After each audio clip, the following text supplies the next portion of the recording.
because you have to go back many iterations and evolutions of this deck before you hit this point. But there was a time, quite a long time ago, that we weren't playing Guild Trader in the deck, right? And when Guild Trader came in, one of the first things that I think people noticed as this nice addition is just how powerful Secret Passage plus Tradable is, right? When you have tradable cards, you play Secret Passage, you hit a tradable card, and then you just trade it away, and suddenly you have a card that you're keeping from the Secret Passage, and you don't have to think about dumping from your deck anymore. So just stacking an extra tradable in the deck, I think, is a really, really nice addition for that purpose as well. Yeah, also in some extreme instances when you're struggling for that card draw at the very end of the game, right? One extra tradable too can be difficult. But already we are diving into game number 1. Remember, everyone, the winner of this does go on to the finals. And I think it's fair to say at this point, regardless of who's your favorite player or not, either of these players, the fact that one of them is going to make it is going to create a good finals no matter what at this point here. So looking at these mulligans, maybe not the best for XiaoT, but Immolation Aura never a bad shout against Rogue. But on the other side of things, I think Tianming's opening looks quite strong, even though you could argue it's kind of clogged with Secret Passages.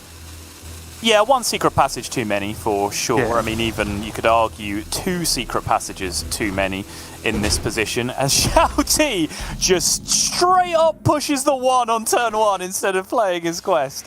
Amazing. So this is so niche, but this is just XiaoT in a nutshell, right? Like, he's looking at this hand and he's saying, what card in my deck off the top punishes me here for not playing playing the quest on 1. He's reaching the conclusion, well, nothing. So in that case, there are some draws that mean I will have missed 1 damage on turn 1, and I end up floating a mana on turn 2 if I don't hero power the face here. So he's just going to take that 1 damage and ride it to the bank. Yeah, it is really funny, isn't it? Because one thing I can definitely say about XiaoT is when I watch him play, I learn something every single time. Or I think of things I wouldn't have thought of, right? Or an approach I wouldn't have considered. And yet again, I know for a fact I would have jammed that quest on 1 every day of the week. Hey, so it's something I'll think about in the future, of course. But already we see that the XiaoT at 1 mana. So getting stuff done prepped for the late game there for Tianming. Not too much of a bad shout. Having the Octobot dropped down now. Not the best Octobot reductions going on here. Obviously, just this many reductions is valuable. But do you think XiaoT is going to proc this? He's going to just use the 1 mana at least? Well, he doesn't even have to use the 1 mana, right? Because he has 0 mana Tusk Piercer available. Oh, so sorry, yeah, almost certainly this will end up getting procced. More importantly, he's just looking for a little bit of extra card draw this turn, which he does find with the Crimson Sigil Runner, which he can now use to complete the quest on this turn if he would like to.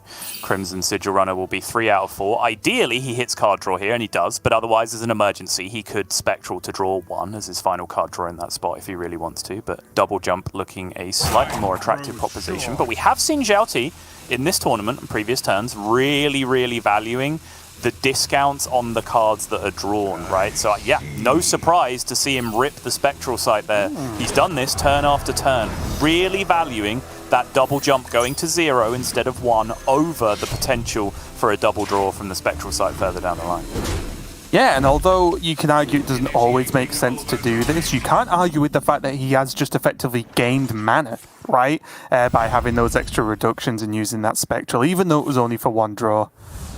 Here, though, we can see them get rid of these Secret Passages, though. It's just a good example of like top-level Hearthstone and how complicated it gets, right? Because, we've had 3 turns where essentially XiaoT has not played a quest, and then completed quest step 1, which seems fairly straightforward in terms of what he's done. But probably 2 out of 3 of those turns, and I guess 3 out of 3 of those turns, if you want to argue that by playing turn 1 differently, you would have also played turn 2 differently. 99.9% of the people watching would have done differently. Oh, yeah. I'd even argue 100% of the people. I just have no faith in the average viewer. but yeah, it was... Wow! Dear viewers, I respect you. Even I thought you were wowing at the field contact play. I was like, it's not that crazy, Sol. What are you on about? No. I'm joking. Wowing at you just straight up BMing our entire audience. Well, they BM me. Fair, yeah, actually, now that I think about it. Go off, King. Yeah, now that I think about it, I'm right there with you. Yeah. I'm joking, you're all great. Thanks for watching. Please. Wow, that watching. sounded like the most genuine thing I've ever heard in my life. Well done, Raven. Thank you.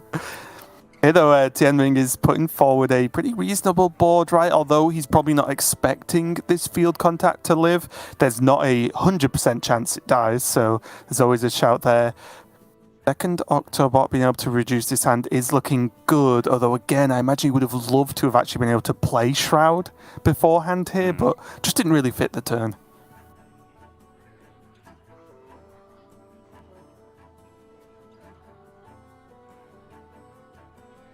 Do you think this matchup has changed much with the XiaoT nerf? Do you think that alters dramatically, like the who's favoured argument? Who's favoured? No. The degree to which Demon Hunter is favoured in the matchup, I would say, has improved just a little bit. Because, you know, Demon Hunter does have the ability to quite comfortably stay at 30 if they really want to, right, in this matchup, which does, you know, mean that Rogue has to activate stronger combos to hit that 30 now, which was the expressed purpose of the nerf, you know, by Gallon, who is our new communicator-in-chief when it comes to these decisions coming out from Blizzard, and congratulations to him for his, at least theoretical promotion, I suppose. Good luck as well. Yes, yeah, good luck. You may need it. But yeah, I do think that the edge has moved a little bit further towards Demon Hunter, but I still think the biggest issue that Rogue runs into is just the card glide, right? More so than whether or not you can do, you know, 40 damage with your combo. It's more, can you ever actually get all the way to the bottom of your deck when your opponent is just gliding these fat hands back into your deck time after time after time.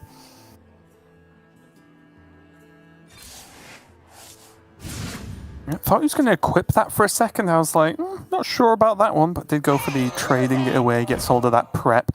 And it does mean that this hand is getting very, very cheap. I think it's easy to kind of underestimate the effect that the weapon has on the deck, right? I know you were mentioning it earlier, but I think it's one of those things where you read what the card does, you're like, okay, yeah, that sounds pretty good. And then you actually watch it be played, and you're like, oh yeah, this starts to stack up. Actually, with the rate in which Rogue draws naturally, you do get to have that tradable like multiple times on any average game, right? Yes. Again, back to that glide dynamic that we were talking about, you can see the influence of that all over Tianming's play on this turn, as he drew a bunch of cards on that turn, sure, but then went about getting those cards out of his hand as rapidly as possible. Penflinger played out on the board for no value, Broom played out on the board for no value. It's just about cutting into the damage that glide can do to him, and it's a good job that he did, because this can be left glide from XiaoT the way, just carving those cards out of his hand, discounting the glide, can trade the Peddler away now to queue it up into outcast position if he would like to. Yeah, does he try and spend any more of his mana beforehand, though? He'll have one over? I guess not, right? He won't need to necessarily double jump if he's going to go for the glide, but looks like he's going to focus on more at least immediate card draw. He can still technically glide and still carry on with that plan, but it looks like he's not going to, and he just wants to get this quest activated now. Well, he couldn't, right? Because playing the Spectral Sight consumed the Illidari Studies buff, which meant the glide then cost 3, and he would only have 2 mana after getting the Peddler out of the way from the left-hand side. Sure, I more meant he could have technically still glide for himself, right, and not have the double effect with the 3 mana. But yeah, it wasn't really where he was going with that one. Does get Kurtrus active. It's going to be the old Prep Mask.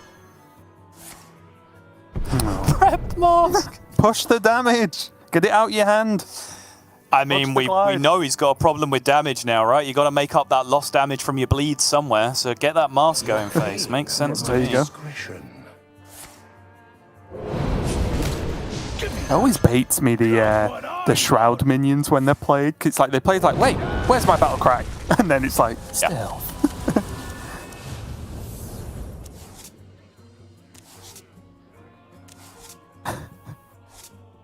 I love that. It's like, I'm trying to dump cards for glide. Double swindle.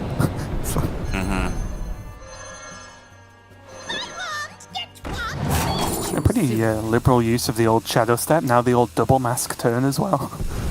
Yep, looking good. Basically lethal already right there. Game's over. Oh, wow. It looks like such a strange turn, doesn't it?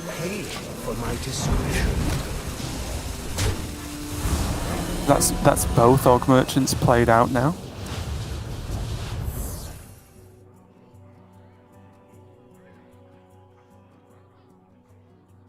It's a nice little push though, because something we see time and time again, right, is and it's not even unique to specifically Demon Hunter, but when you're facing a quest deck that has the quest, you know, procced and you know it's going to happen, you just play a big board into it, because most of the, if not all of the quest ones, like quest rewards are always just 5 mana 7/7 kind of pass if it's like remotely on curve, right? So reasonable amount of damage being pushed here. If XiaoT ends up going Kurtrus and then pass, does have the option of the Fell Screen Blast if he's really worried about health, but again, the fact he has Fell Screen Blast means that as long as he doesn't just die, he is likely to be able to recover if needed. Yeah, and Kurtrus pass is looking like it's going to be roughly what happens here for XiaoT. I think it's always interesting charting the fear of Glide in the Rogue player throughout this matchup, because 2 turns ago, that was the turn he was really scared of Glide, right? He had a handful of discounted stuff. You could see that. He was dumping out a couple of 1-drop minions left, right, and center, or I suppose just left and right, since it was only 2 of them. And that left him in a position where he wasn't that exposed for Glide. I still felt like it was a pretty good Glide from XiaoT, and I'm a little bit surprised that we did not see that Glide come out.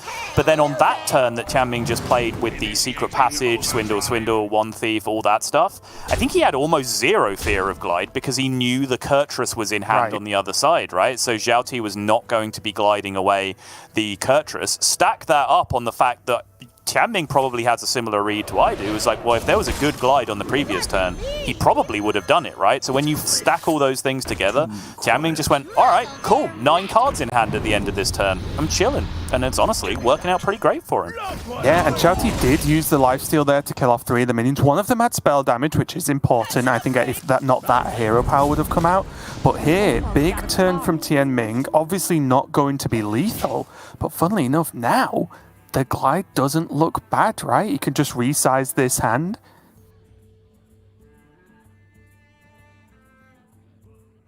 Especially with this Immolation Aura pickup, he can get rid of the field contact, shuffle all this back into the deck, so that means Tianming only has 4 cards.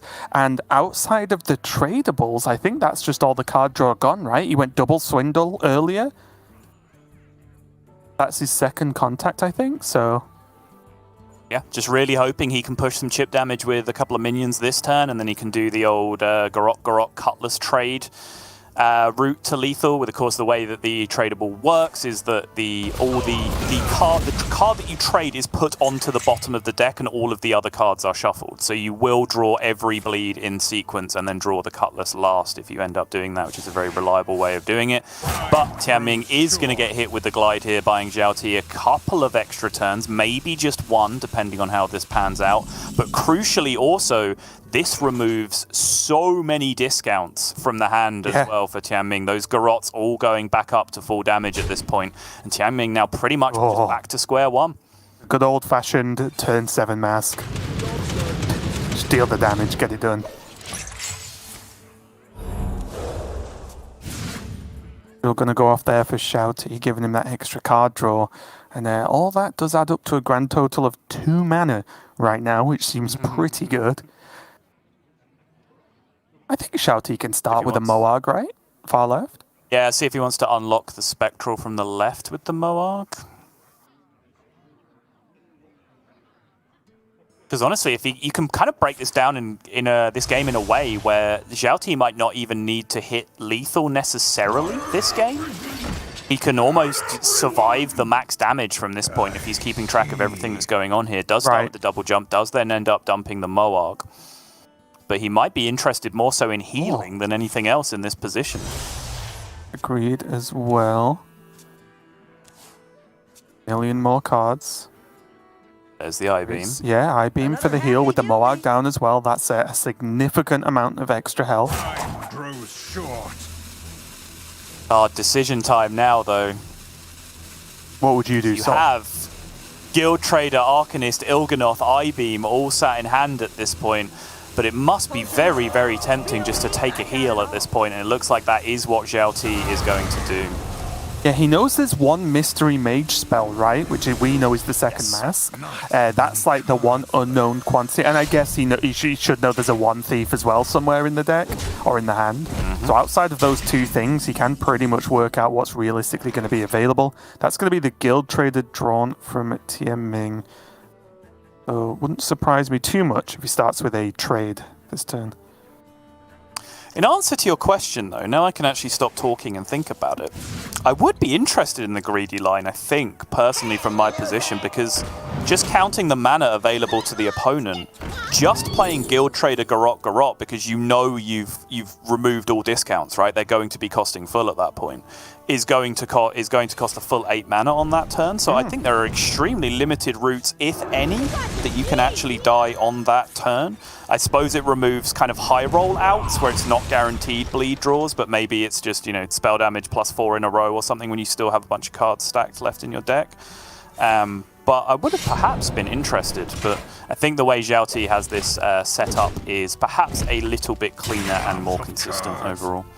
Because he knows the way he did it, right, that this last card draw is now the Fellscream Blast that he needs. So if there was a lethal out that I'm not thinking of right now, he removed that by using the I-Beam and the Guild Trader to get the full heal, but also recognized he drew the perfect number of cards, so now he gets into a position where that Fellscream Blast can come off the top for that guaranteed 30 damage. So both bases covered, uses the I-Beam, dodges what I still think is an imaginary lethal out on the other side from Tianming, but even if it's imaginary, if you have the guaranteed lethal set up the next turn anyway, then why not play around it, right? And then I think that's very, very clean in the end from XiaoT. Still, love to go back and sit down with 20 of the world's best players and talk about that glide turn that didn't happen, right? Because it then ended up coming down a few turns later and still ended up, you know, winning the game as the way it panned out. But it was certainly a very appealing looking glide for me on that turn where Tianming did play around glide a little bit as well.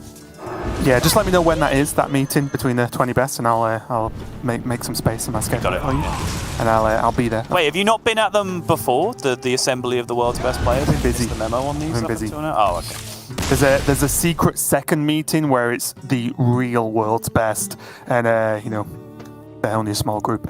But it does reach out to taking game number 1, of course. Very smooth one again, some good question points, but unlike a lot of the time where it's like, oh, we'd love to look at those turns, most of the time we're wondering if they were wrong. Here it's just I'm genuinely interested because XiaoT gets the job done time and time again. So it does mean XiaoT now has the quest like Hand Warlock left, and then this Pirate Warrior, which I think for me is just the best build of Pirate Warriors so far. It's the one I've been playing the most on ladder, and it's just aggressive, seems to get the job done, and it looks like that is what he's going to queue next. I really am a fan of these neophytes as well. I think they do a good job in the deck, even though sometimes it's a little bit painful to draw them when you'd really like a pirate, but overall I do think they're good kind of filler cards for the list.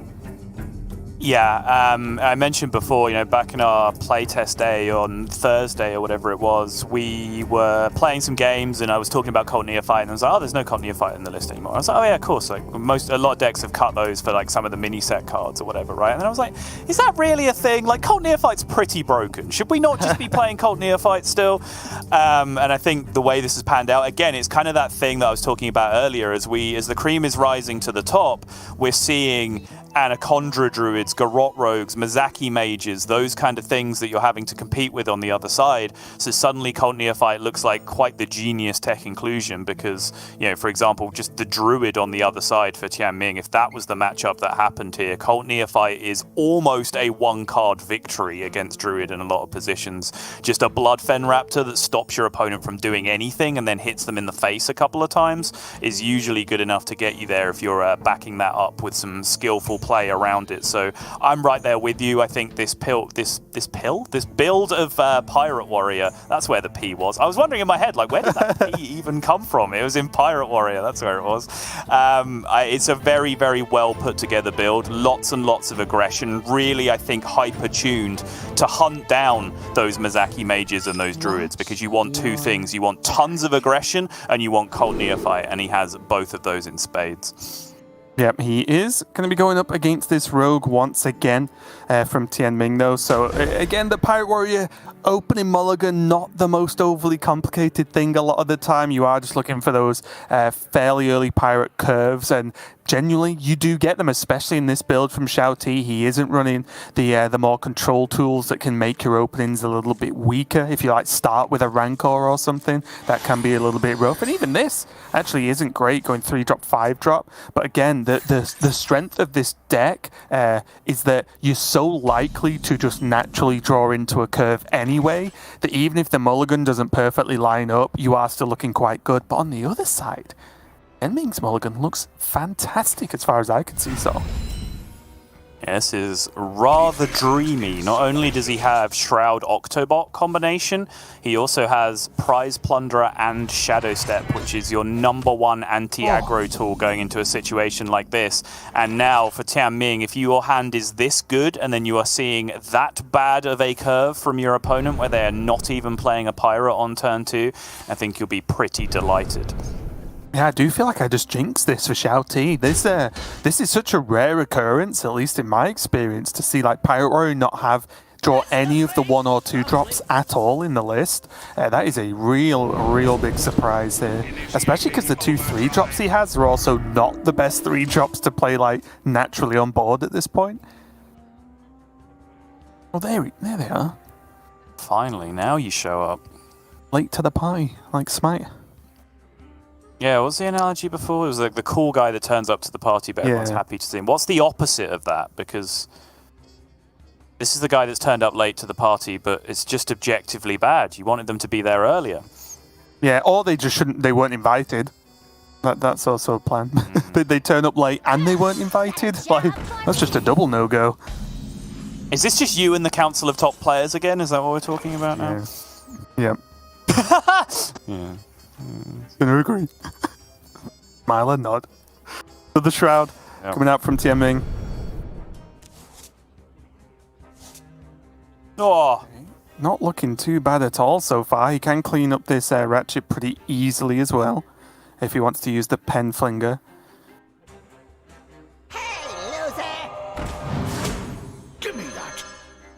oh wow, full tempo, Yeah, full getting tempo. that Prize Plunderer in there as well, not even trading the 2-1.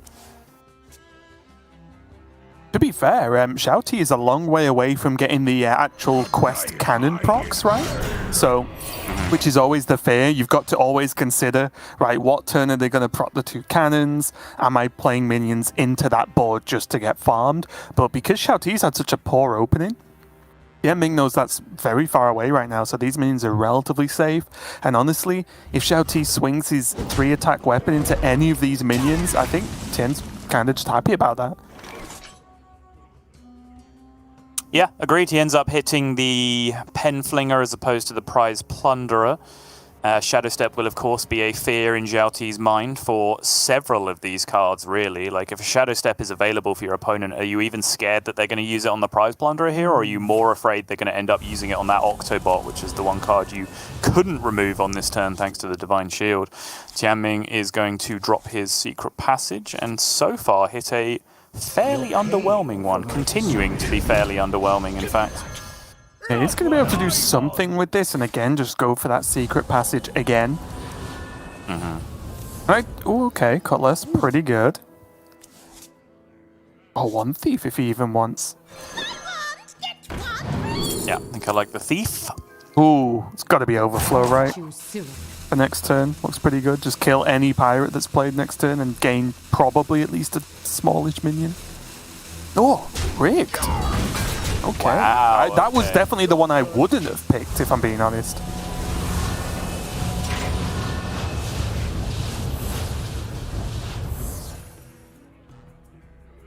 I guess it's the one thing he's missing, right? He's low on card draw. Yeah, didn't find Swindle off the Secret Passage, didn't find the other Shroud off the Secret Passage. By the time he got Blackwater Cutlass into his hand, wasn't really appealing to make the tradable because he wouldn't really have anything to do with the cards that he found, just chose to go with the 1 Thief instead.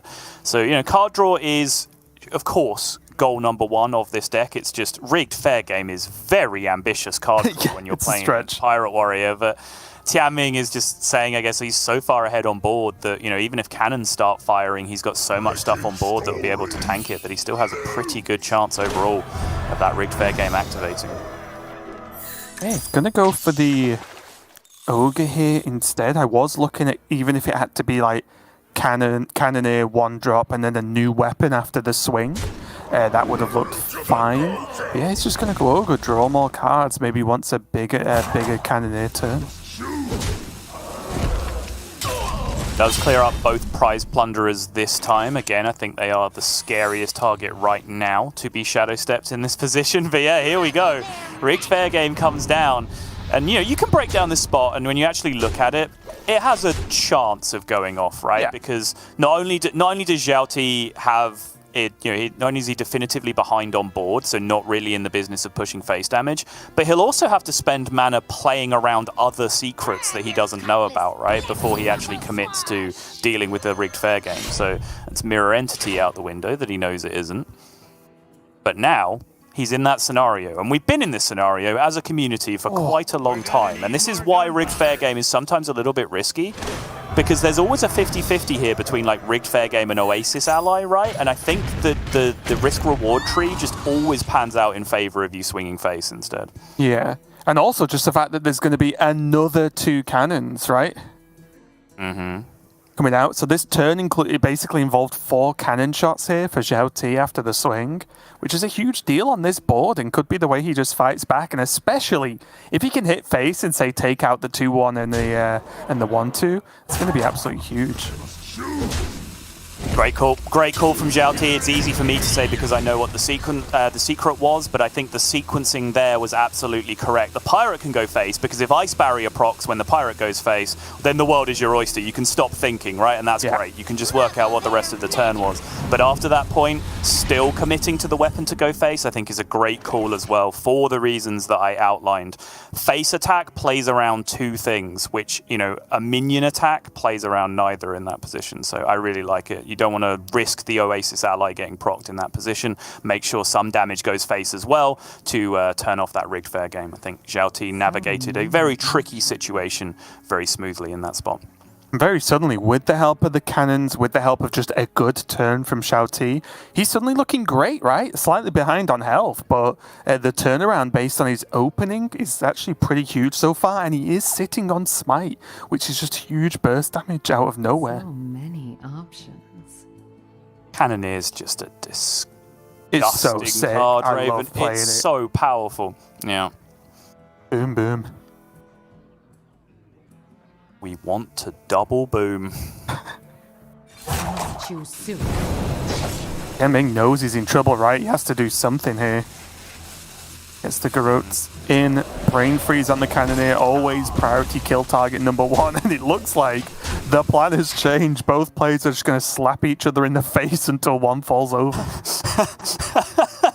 I feel like that is more akin to Pirate Warrior gameplay than it is to Rogue gameplay, personally. Well, tell me I'm wrong. Did you just see that turn? I did.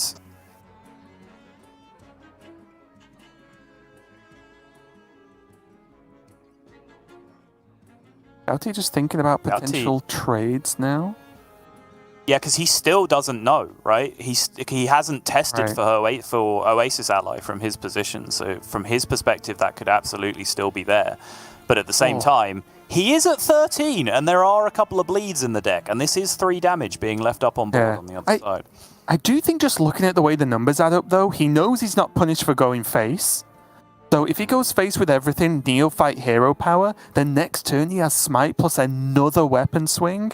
Maybe the weapon swing buffs the Smite as well. So I'll be honest, I'm not up to date on where these buffs have gone at the moment, because none of them have gone to minions that are on board right now. That was 1 on Barov, maybe there's 1 on Smite. But if you just look at this, right, what are the actual odds on through a Neophyte Tianming either killing him here or clearing this board? I think it's a big ask either way, considering I think both plunders are gone now? I think so, yeah. Oh, that wasn't good. 1 bleed, 3 more damage to put XiaoT to 10, and a broom. Does have Shadow Step if he wants to proc the Octo, but I'm not sure what that really achieves. Right. He wanted a 1-drop there, right, to go along with the broom for a bit of extra clearing power as the minion that got drawn, because he can't even discount his hand without using the broom first to give the Octo he came this turn. Oh, I guess it wouldn't have done anything, right? Never mind. I was looking at whether there was a use the already damaged Octo, like bump it into something, then I'll go face, shadow step it, replay it, and then play the broom. It's, you know, to get the double reduction. But I don't think, looking at this right now, right, it just wouldn't have done as much. Or anything else. Yeah, maybe your first line is a little bit of extra clearing power where you shadow step the Orc Merchant on board, but even then, the problem is you can't trade that minion first, right? So you lose one trade that the Orc Merchant makes, you shadow step it back, you hit the Octobot, that then discounts your field contact to the point where you can actually play it and rush it, but you've lost an attack from the Orc Merchant because you had to shadow step it off the board anyway. So it's all much of a muchness in that position. And honestly, hard to know where that game started going wrong from Tianming's side, because the start was incredible. The Pirate Warrior start was very, very weak. And maybe we just have to go back and look at that rigged fair game pick again, right? Because it ended up being 3 mana, do absolutely nothing. Whereas instead, if he'd have took the 5 mana spell and just played for tempo a little bit more aggressively, what would the game have looked at, right? If Ron Burgundy came down and then you just shoot it, get yourself the elemental on board, like, would that have been enough to maintain tempo over the long term? Probably not. Tianming probably would have run out of juice there anyway. But certainly the rigged fair game ended up doing absolutely nothing for him in that position. And as is tradition, XiaoT goes up 2-0 in a series, which is just what he does. What the eventual score is that he gets out with can vary, but he will win the first 2 games. It is known. And this is another weird deck I was talking to Lorinda about. Was it Lorinda or Derek? I can't remember at this point. Someone. That this deck feels like it's gone in such a weird way now. You know, since it's been nerfed, since the meta shifted a little bit as well with recent mini set patches and so on. This deck definitely feels like it's land a big minion and hope for Battlemaster, where it's, yes, that was kind of always the case, but one, it was easier to do in the past, but also you did see games where Tamsin hit the board, right? Whereas now I feel like even though everyone's bringing it, or many players are bringing this list, this sort of handlock quest Warlock, and it is receiving some, hitting some bans as well, I do feel like, just at least what I've seen of it, it's looked pretty weak, and the games it's won are the games where, like, for whatever reason, your opponent just can't clear a giant, and then you play Battlemaster, right? And it feels like it looks so much weaker than it used to. I'm surprised that we've seen so many still, you know, make that top 16-ish cut. Yeah, I'm biased because I really like the fatigue version of the deck. That was my coping mechanism after D6 Warlock got nerfed. That would just, you know, made me happy, still doing gross degenerate stuff, you know, combo-based Warlock and Rod to discount a bunch of cards in your hand. Because let's be honest, there isn't a better feeling in Hearthstone than discounting a full 9 or 10 card hand with a Rod proc, right? Like, that is just the best feeling in the world. So that kept me going for a while as I was crying oceans of tears over the nerf to Stealer of Souls. So I really, really like that deck, and I favor the lineups that have involved that and the angle that they're attacking. But yeah, I mean, the deck has performed, and we've seen perhaps a greater ratio of it as we've approached the top end of the tournament as well, which does go to speak still to the relative power level of Scavengers, Bristlebacks, and Flesh Giants, even though it might seem a little bit old-fashioned at this point. Yeah, and speaking of old-fashioned as well, this Druid from Tianming is relatively old-fashioned at this point. This is close, obviously. It does have Moonlit Guidance, which is new, but more or less the same deck we were casting back at the end of the Grandmaster season, right? This is just the Glowfly, Arbor Up, Anaconda, Celestial, and Cenarian Ward, so it's not running the Smite shenanigans, it's not running anything crazy. It is just that sort of go-to solid base-level Celestial Alignment Druid, I would say. 10 mana Flesh Giant kept in the mulligan for XiaoT. We talked about this matchup earlier. I think it was myself and Lorinda breaking this down, where it's a really, really scary matchup for the Druid, because, you know, your go-to power card, your win the game option, helps out the Warlock, it seems, more than it helps you out in a lot of situations. And that's where that Flesh Giant keep really comes into play for XiaoT. The second alignment gets played, if it ever does, Flesh Giant will cost 0, it can always come down, and also just the ability here to just play minions out on curve as aggressively as possible, get nulls down, get that Giant discounted, even if you end up playing it for 4 or 5 at some point on the natural curve where that fits, you'll take that all day. So I imagine now, having picked up this tour guide, we might see XiaoT throw out Cold Neophyte here to block the overgrowth. We absolutely do. You see the disgust on Tianming's face as he is met with Cold Neophyte. I mentioned this earlier. It is a one-card win against Druid. So wrap it up, folks. This game's over. He played a Cold Neophyte. Job done. This is so strong, right? Because not only is the Neophyte clearly had a huge turn there, of course, but the fact it's going to be in the Resurrect pool very quickly as well, you would imagine, means that you see games where not only does that one Neophyte play last turn have like ripples into the rest of the game for Tianming, but the fact that there can be more turn after turn, not only can Overgrowth be locked out, but then suddenly, not even necessarily Celestial Alignment, but just big pop-off turns with the likes of Solar Arbor Up, Cenarium Ward even, just be said a hard no to by XiaoT, especially because he does have, even without Raise Dead, does have the second one available already in hand, although this is looking a little bit trickier because he is a little bit high on cards here for the backfire, but he does have coin if he really wants to dump something. No, gonna stick with the life tap. Yeah, I was curious about the tap line. Okay, it's going to be tap Neophyte. I was looking at a couple of things there. So tap Neophyte was one of them because, of course, you're not blocking the overgrowth anymore, but you are still blocking the potential for Glowfly Swarm to come down, which currently you cannot deal with, so that's a big deal. I also thought a little bit about tap Coin Bristleback, because then you have the lifesteal minion on the board that can attack on the following turn, push the same amount of damage that a Neophyte would, but also give you a heal proc, which would discount the Giant, which might, I was counting up the breakpoints of whether that ever made a difference. I don't think it really did, but I would not be surprised if XiaoT, during his roping that turn, that was one of the things he was considering as well, whether that extra lifesteal effect on the following turn from the attacking minion would be able to get him to turbo out a Giant a little bit quicker, but in the end did just end up on the Neophyte line trying to block that Glowfly Swarm. Has now though picked up the Soul Rend, which means he will be able to deal with at least one wave of Glowflies if it comes down. Oh, and there's Raised Dead as well. And he actually, he can just get a Giant down this turn, right? If he really wants to. He certainly can, yeah. And I don't hate it, if I'm honest. What is the answer on turn 8? Can also spend 1 mana on getting a Neophyte into his Raised Dead as well first, right? If he goes touch, that's 1 mana, proc the Giant by 1 there as well. That's my number one concern with the Raised Dead here is like, yeah, great, it gets a Giant in play, that's awesome, but it's such a low value Raised Dead and you have the potential for such a high value Raised Dead down the line with these Cold Neophytes, right? Yeah, but here we go, the Bloom.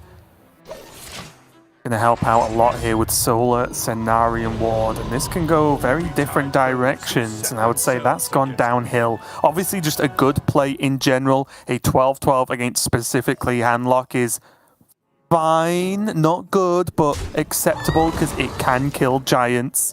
But generally speaking, the 12-12 that can't attack face and a single 7-7 with no effects is mediocre to bad, right, as the outcomes go from Cenarium Ward. Absolutely, yeah. I will not take any of your hedging of bets. This 12-12 is the single worst outcome from Cenarium Ward, always have been and always will be. It is a 0-0. It's the worst minion in the game. Please delete it. Thank you. Tell that to the Flesh Giant Solver. It's a 0-0. I think it would like to disagree.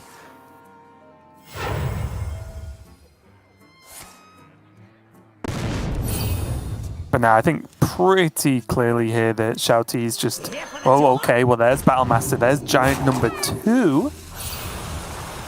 And this is double proc as well off the quest, Giant, which means double Giant is going to get double discounted, and they are both coming into play. And right now, that 0-0 is only able to deal with one of them, which means there is a fat 8-8 left hanging around. I was literally just about to say that it's clear that now XiaoT is waiting for the Giant to get like one big board, and they just ripped it that turn. Fair enough. I'd argue with that. Like, so now what's that? Look at that. It's now an even bigger 0-0 race.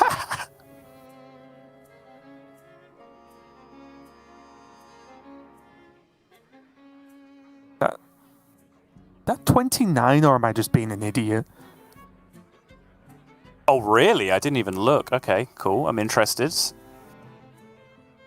There's no can't conga line available, right?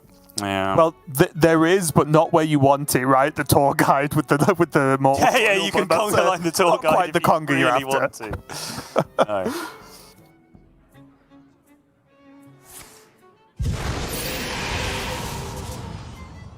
Looking like I imagine Null can be used here to clear up the 0/0 if it really needs to. It will then just remove itself from the board for good manners. Yeah, does the 0/0 actually secretly the best minion in the world if a Null trades into a 0/0 and the Null dies? Not like negative damage, it's just like, yeah, you can't deal with this. Does not compute. Tour guide tap drain, it looks like here with Tammy 1, just to be able to clear this up, set up the clean lethal on the following turn.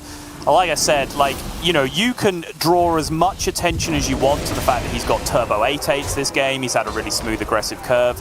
The neophytes have done so much work. Oh, yeah. The first ones slowing down the curve with the overgrowth. If that overgrowth had happened a turn earlier, we might have been seeing those Cenarian boards come down a turn earlier.